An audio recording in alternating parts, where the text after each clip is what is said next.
물가 고통이 언제까지 갈까요? 지금 현재로 보면 말입니다. 당분간 고물가 시대는 계속된다는 게 현재까지의 수준입니다. 실제로 말입니다.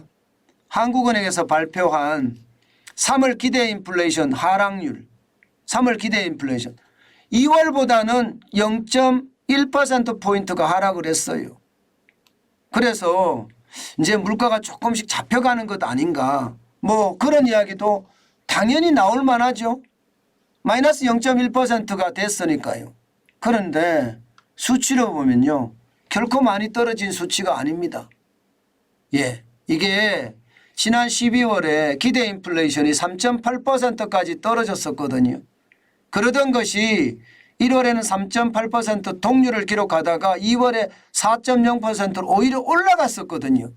그러다가 다시 3월에 3.9% 떨어진 것이니까 이게 물가가 떨어질 거다 이렇게 예상하는 것은 굉장히 잘못된 생각이다. 착각이다. 저는 그렇게 생각합니다. 게다가 여러분 보세요. 지금 작년 12월부터 보면 3.8%에서 4%를 왔다 갔다 하죠. 게다가 그 전에도 8월, 9월, 10월, 11월도 보면 4.3%, 4.2%를 왔다 갔다 합니다. 다시 말해서 4%를 기준점으로 두고 박스권으로 왔다 갔다 하는 느낌이에요.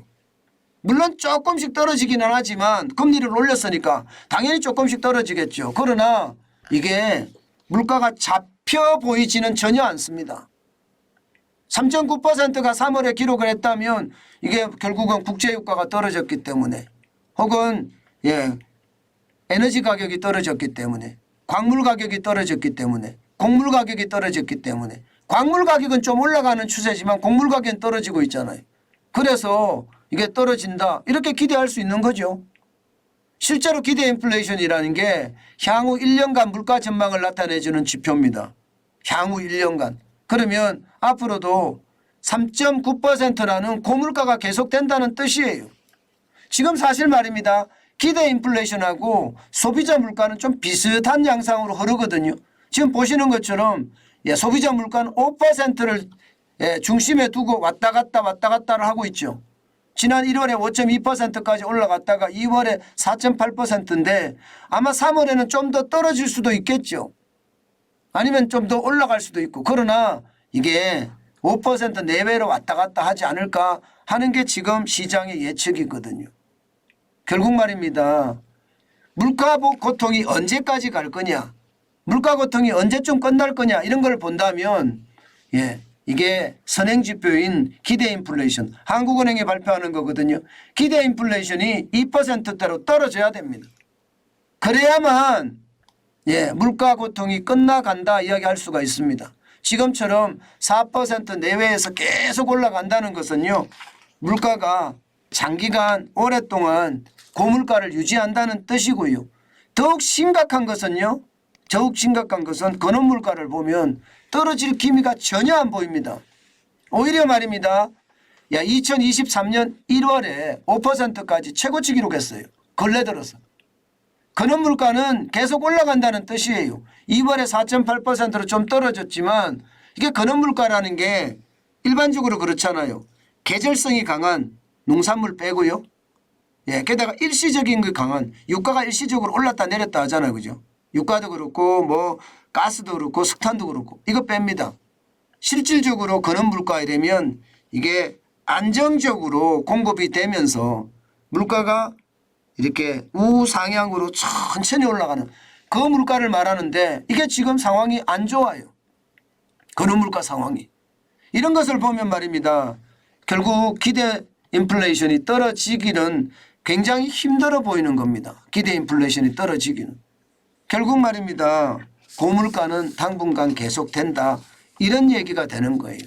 제가 여러분들에게 계속 말씀드린 고금리 고물가 시대는 오래 간다. 이 말씀을 제가 많이 드렸잖아요. 여기다가 뭐 고환율까지 오래 간다. 제가 그렇게 계속 말씀을 드렸는데 그게 현실이 되는 겁니다.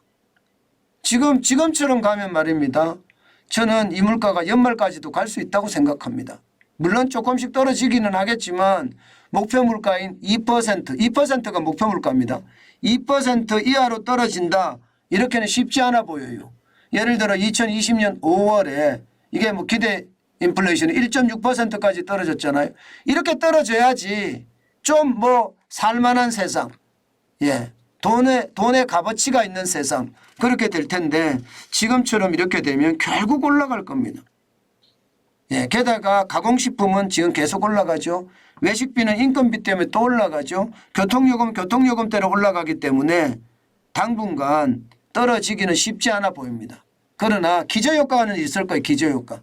왜냐하면 말입니다. 지금 3월이잖아요. 작년 3월에 2.9%가 올랐는데 올해 2.9%예요. 이게 오른 데다가 또 오른 거거든요.